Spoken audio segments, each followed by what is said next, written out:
From the outside, our life looked close to perfect. A two-story home just outside Denver, two kids who still ran into our bed on Sunday mornings, and jobs that paid the bills without bleeding us dry. Laura and I had been married almost 10 years. We weren't flashy, but we were solid. At least that's what I used to believe. Lately, though, something felt off. Not loud or obvious, just off. Like a draft you can't place but can't ignore either. It started with a family trip we'd been planning for months. A quick getaway to Breckenridge before the school year kicked in.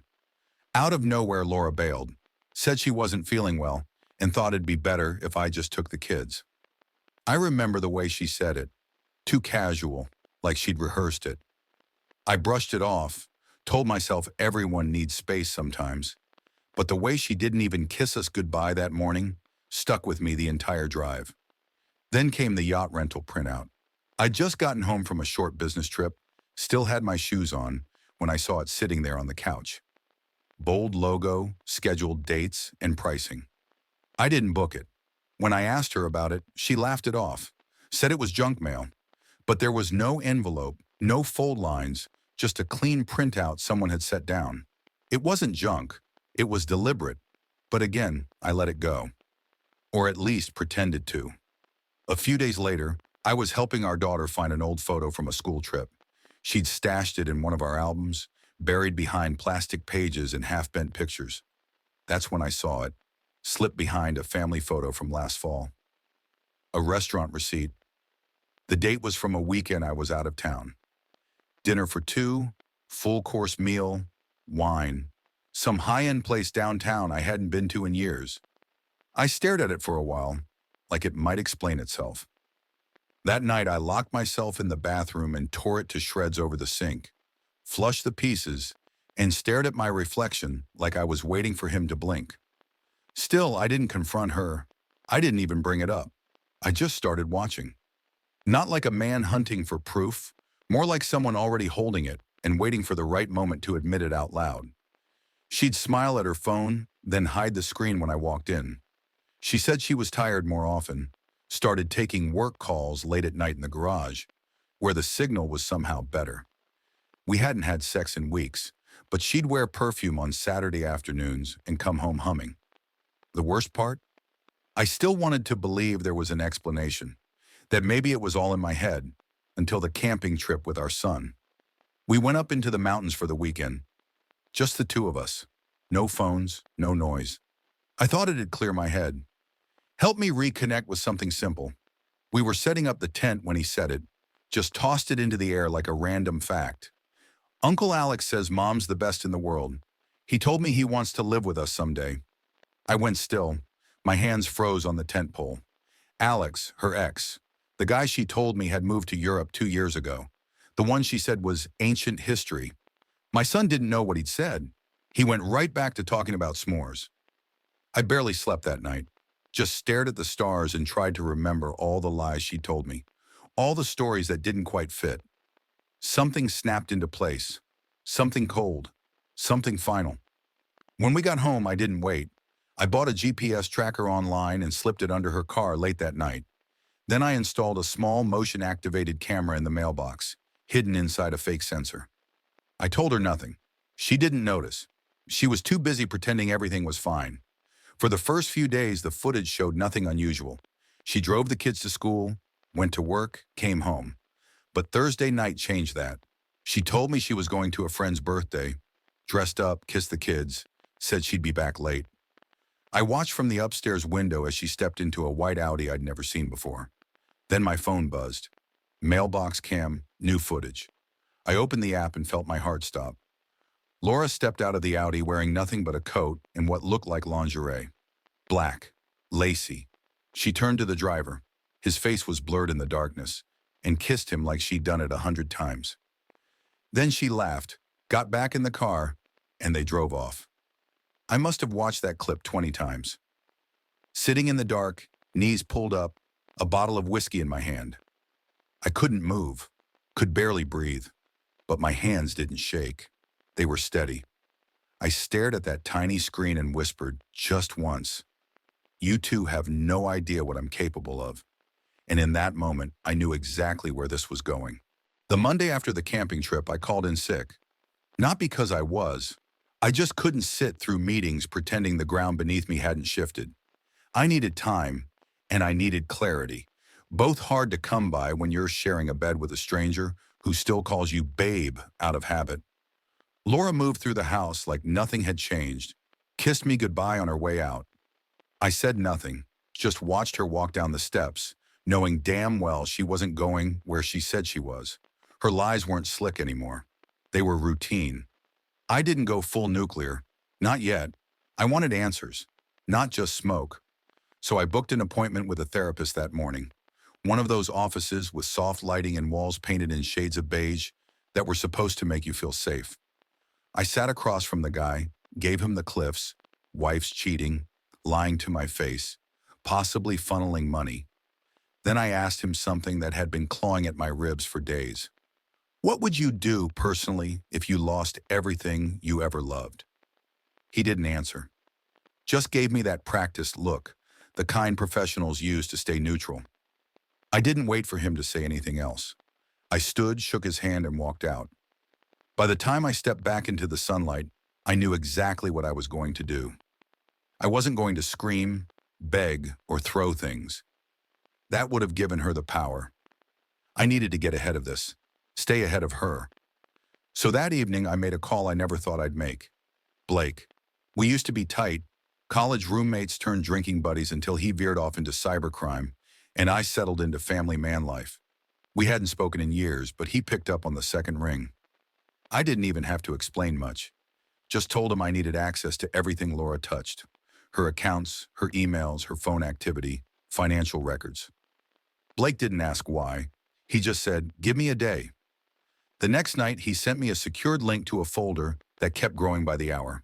Passwords, bank transfers, GPS data, archive messages. It was all there.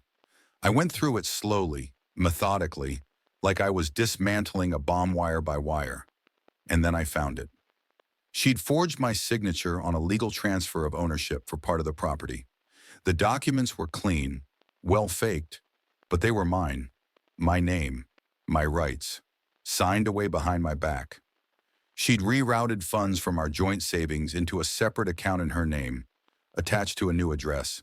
And there it was again, Alex, his name in the notes. Wire from Jay cleared, halfway there.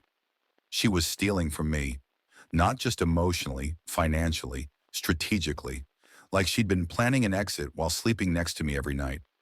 I stared at the screen, breathing slow, deliberate. That was the moment the last thread snapped. This wasn't infidelity. This wasn't a bad decision or a midlife crisis. This was war, and she started it. But I wasn't going to fight loud. I'd fight clean, smart, the kind of fight you don't even realize you're in until it's too late. The next week I played the part, smiled over dinner, helped the kids with their homework, even brought her coffee in bed once. I could tell it made her nervous. She'd glance at me a little longer than usual, like she was waiting for me to snap, for something to crack.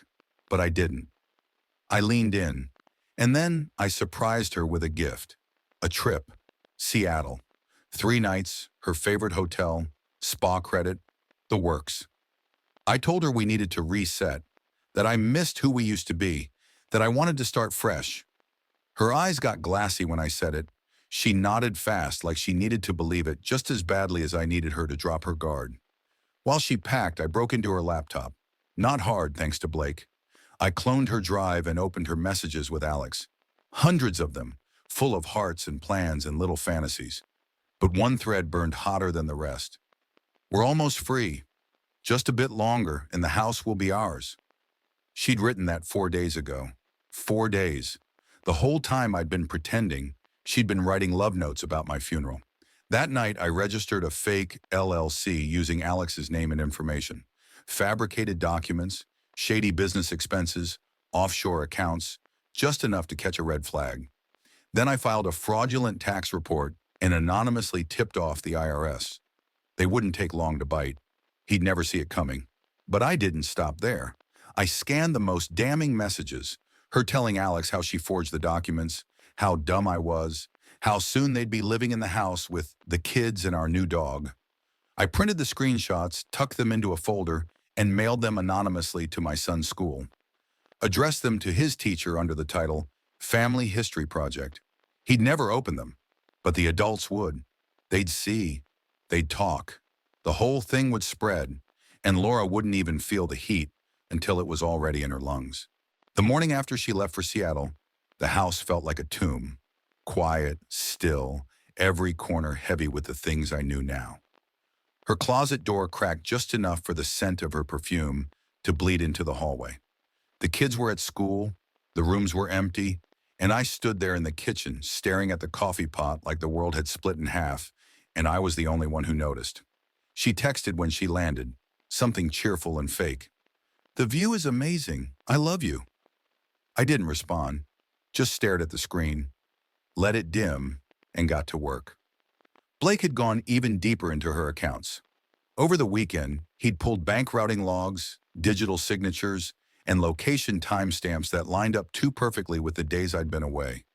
I fed every scrap into a timeline, laid it all out across the dining table like a crime board.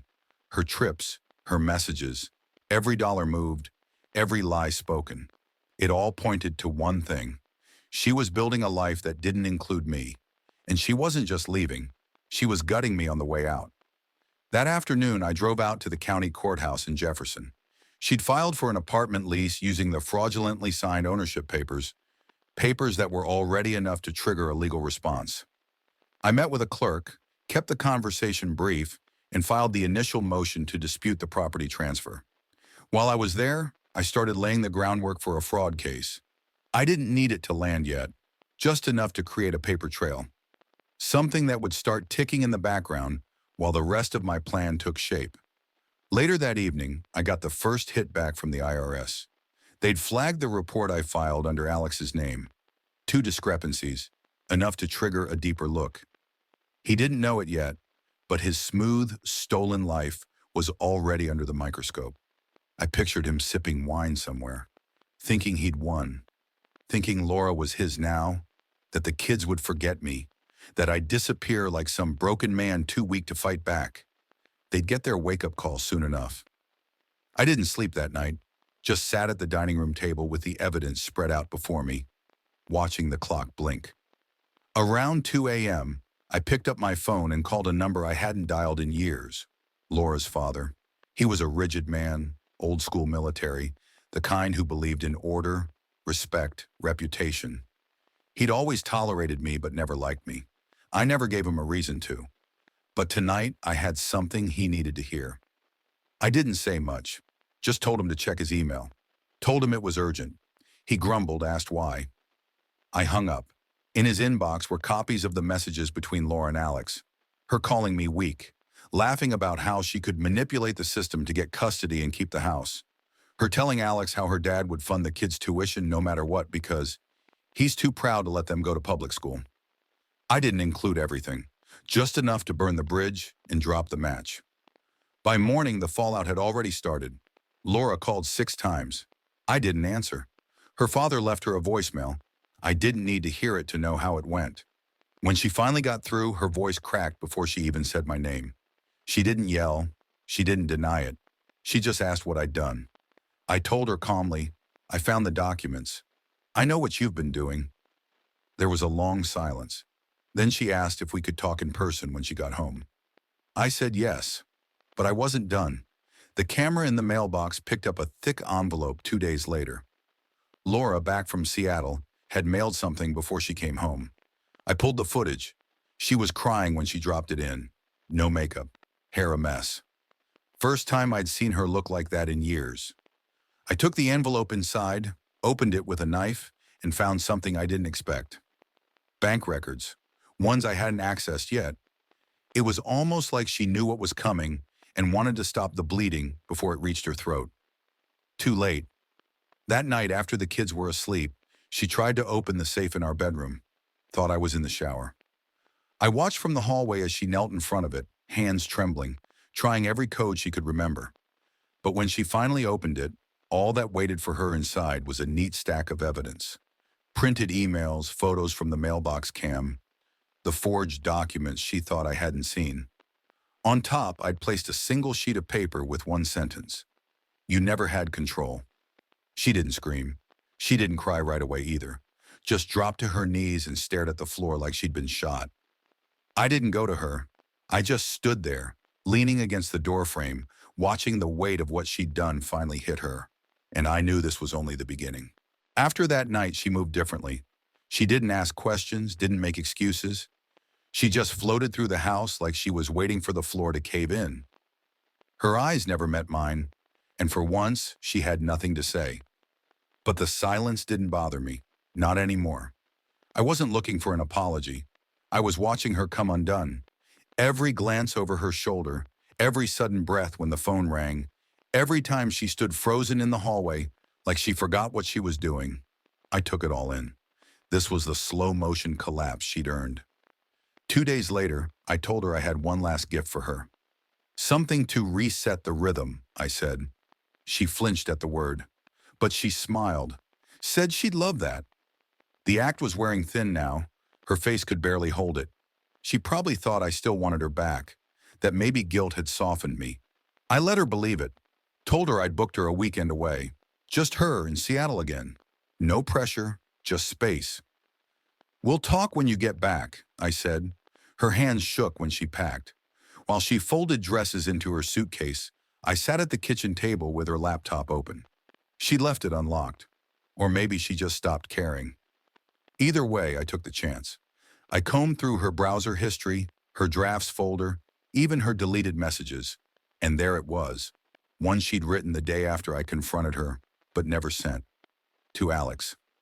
He knows. Don't come near the house. I'll fix it. Like this was some kind of leak in her plan, and she could still patch it. I kept digging. Another message thread caught my eye. One I hadn't read before. She'd been talking to a lawyer. A quiet inquiry about custody options, what she'd need to prove emotional instability, what kind of record could help her get sole parental rights. The messages were calculated, cold. She'd been building this narrative for weeks, maybe months, painting herself as the concerned mother with a fragile husband, one who might snap. She was preparing to take everything. I closed the laptop, took a breath, and decided it was time to push first. That night, while she was on her flight, I registered a company using Alex's full name and social security number, both pulled from Blake's archives. It was a ghost business, backed by fabricated financials and sketchy overseas accounts, just enough to look like a laundering operation. Then I submitted a whistleblower tip to the IRS under an alias, attaching the tax documents I'd faked weeks earlier. If he had skeletons in his closet, this would drag them into the light. If he didn't, this would plant the kind of doubt no investigation could ignore. Either way, he was compromised now. But the deeper cut came next. I printed the worst of their messages, the ones that reduced me to a placeholder, the ones where she laughed at how easy it was to manipulate the kids, the system, me. And I didn't send them to the police. I sent them to our son's school, specifically to the PTA group chat, using an anonymous number labeled *a gift from Jake*. I knew what that would do. The community was tight, gossipy, eager to feast on scandal. Laura sat on the school committee. She'd always worn that title like armor. Now it would turn on her like rusted metal. 2 days later, the chat exploded. Parents started asking questions.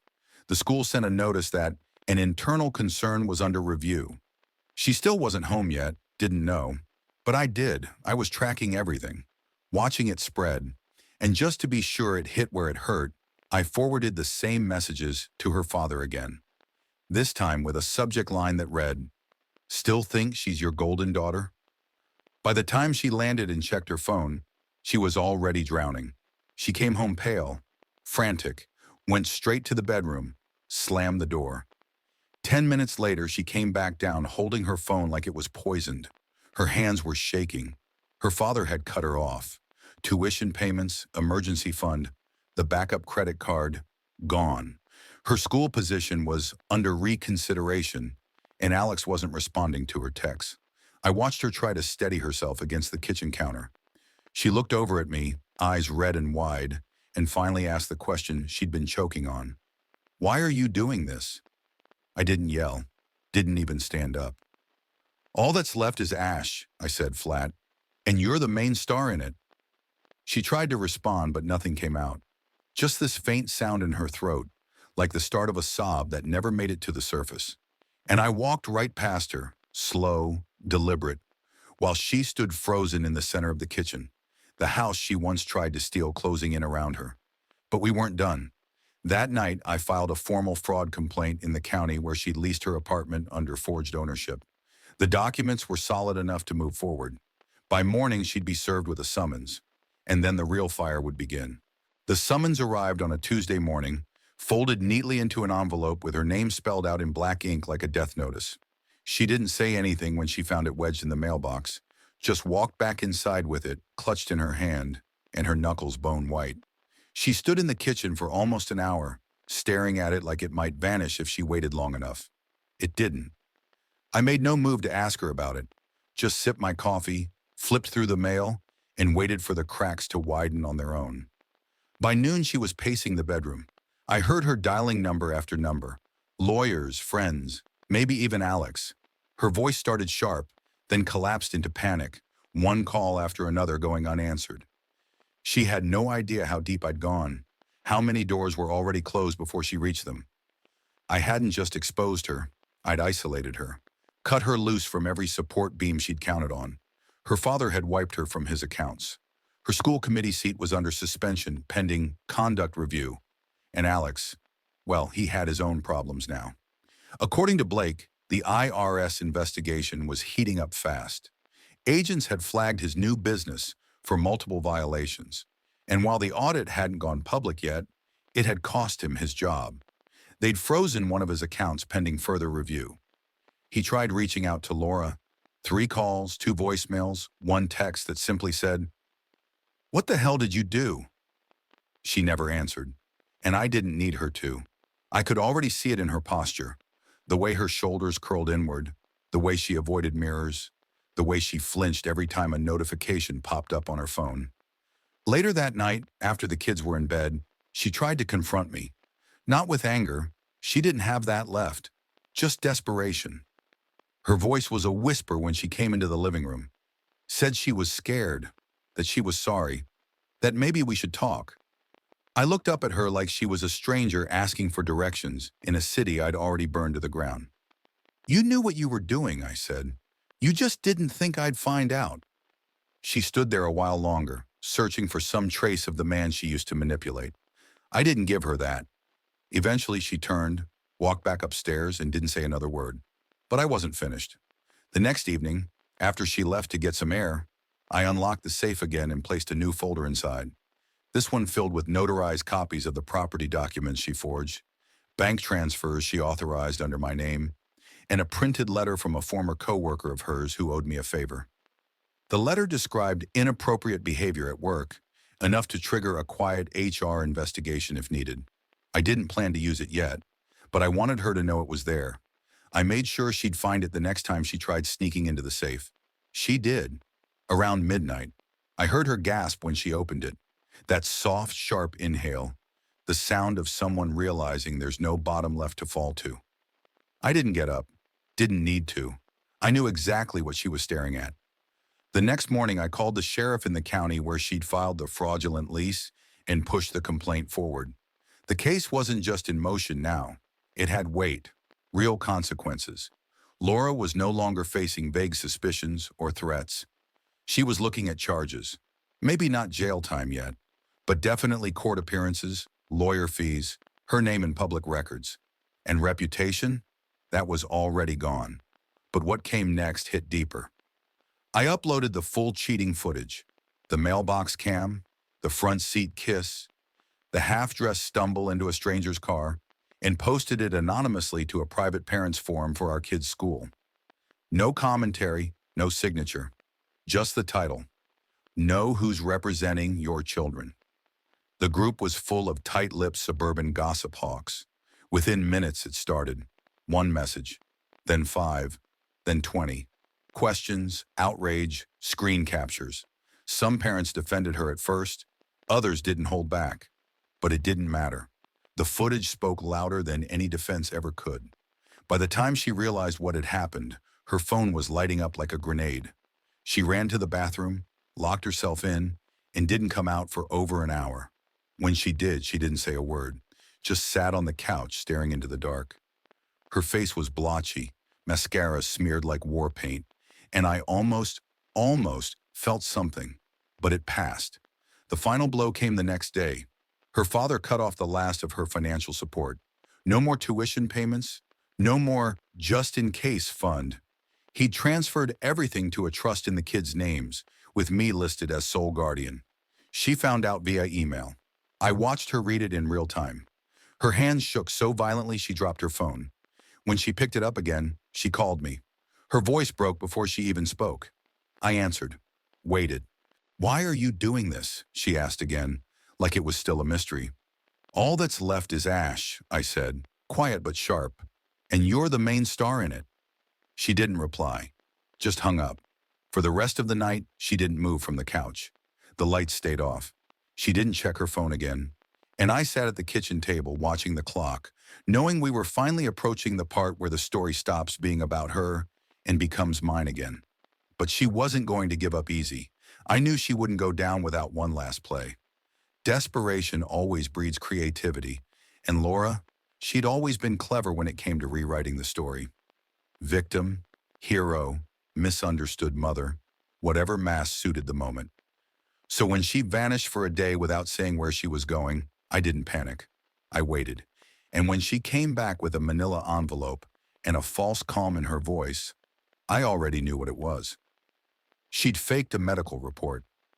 The paper trembled in her hands as she handed it over, trying to wear that old wounded expression, the one that used to disarm me. She said she'd seen a doctor, that the stress in the house, the emotional distance, the tension, it had all affected her. Claimed she had symptoms of psychological trauma, the beginnings of depression triggered by prolonged exposure to an emotionally hostile environment. In other words, she was setting the stage to take the kids, to paint me as unstable, dangerous, unfit. I didn't even read the full report, just flipped through the pages once, closed the folder, and placed it on the table. "Got it," I said. She blinked, confused. Expected me to shout. Expected the old Jake, the one who reacted. But that version of me had been buried under everything she tried to take, and the man sitting in front of her now didn't flinch, because I was already 10 steps ahead. I called my lawyer the second she left the room. We'd been preparing for this exact move. The false medical reports, the custody trap, the inevitable Hail Mary of a woman backed into a corner. He had her fake doctor's name already flagged, and within hours it unraveled. The signature had been forged. The office she claimed to have visited didn't even have her on record. I sent the evidence to the real doctor she pretended had written it. His reaction came fast, legal fast. He filed a formal complaint with the state medical board and submitted a notarized letter declaring the document a forgery. That was enough. The next morning, 2 detectives showed up at the apartment she'd temporarily moved into. Not in cuffs, not yet, but they served her. Fraud, forgery, intent to manipulate legal custody through false medical claims. It was the start of something she couldn't charm her way out of. That night she called me again, this time frantic. Her voice cracked between every word. "I didn't mean for it to go this far." I let the silence stretch. She kept talking. "I just wanted a way out. I just wanted to be happy." "You wanted everything," I said, "and you thought I'd just stand here while you took it." She hung up again. This time I didn't think she'd call back. The kids stayed with me. No legal battle, no court drama. The judge threw her petition out so fast her lawyer didn't even have time to object. Her credibility was gone. Between the leaked footage, the fraudulent paperwork, the fake medical report, and the financial theft, there wasn't a courtroom in the state that would hand her custody. She tried to cry in front of the judge. It didn't work. Her reputation wasn't just bruised, it was obliterated. I watched her unravel from a distance now. No more hallway breakdowns or whispered attempts to talk. She stopped coming by. Texts stopped. Even the attempts to call the kids faded. Whatever fire she'd been clinging to had burned out. She was living alone in a rental she couldn't afford, driving a car she hadn't finished paying off. drowning in legal bills and trying to claw her way out of a hole she dug with her own bare hands. A month later, I sold the house. It was never really ours after everything she did to it. Every room carried her fingerprints in ways I couldn't wash out. So I packed up what mattered, what was real, and left the rest behind. The kids didn't ask why. We just drove. Miles of highway and open sky until the city shrank in the rear view. We settled on a piece of land in Montana, an old farm with fields that stretched out past the horizon, and a house with creaky floors and real silence. The kind that doesn't hide anything. I rebuilt there. Not just the walls, but myself. The man I used to be before she wore me down. The man I didn't even know I missed. And I didn't do it alone. I met someone at a support group for people recovering from emotional abuse. Not some instant love story, not a replacement. Just someone who listened, who'd been through her own fire and knew how to walk through mine without flinching. Her name was Emily. She had quiet eyes, a soft laugh, and a patience I hadn't felt in years. She never asked about Laura. She didn't need to. One morning I woke up before sunrise, walked out to the porch with a cup of coffee and watched the horses graze across the frost-covered field. The air was cold, clean, and real. My kids were still asleep inside, safe, whole, untouched by the worst of it. And I stood there in the quiet, eyes fixed on the horizon, and whispered to myself, "And you thought I'd break, but I didn't." And now I was finally ready for the last move. Fall settled hard that year. The air in Montana turned sharp overnight, the sky clearer than it had any right to be.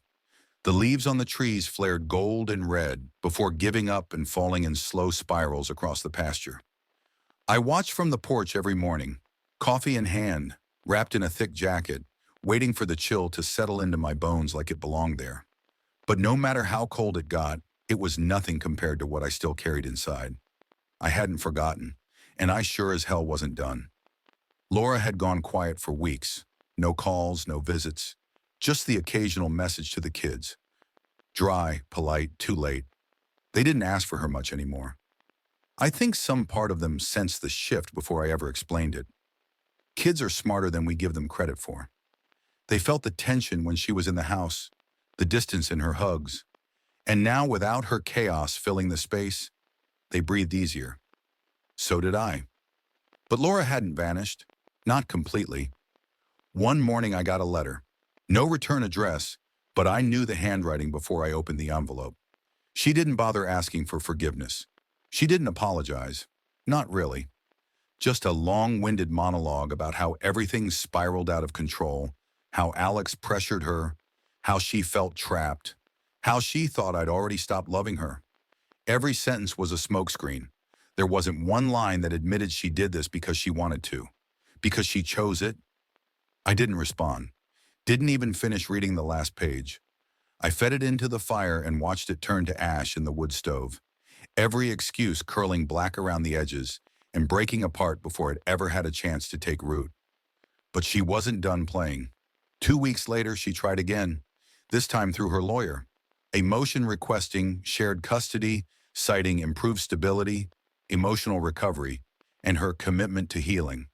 She wanted to rewrite the ending.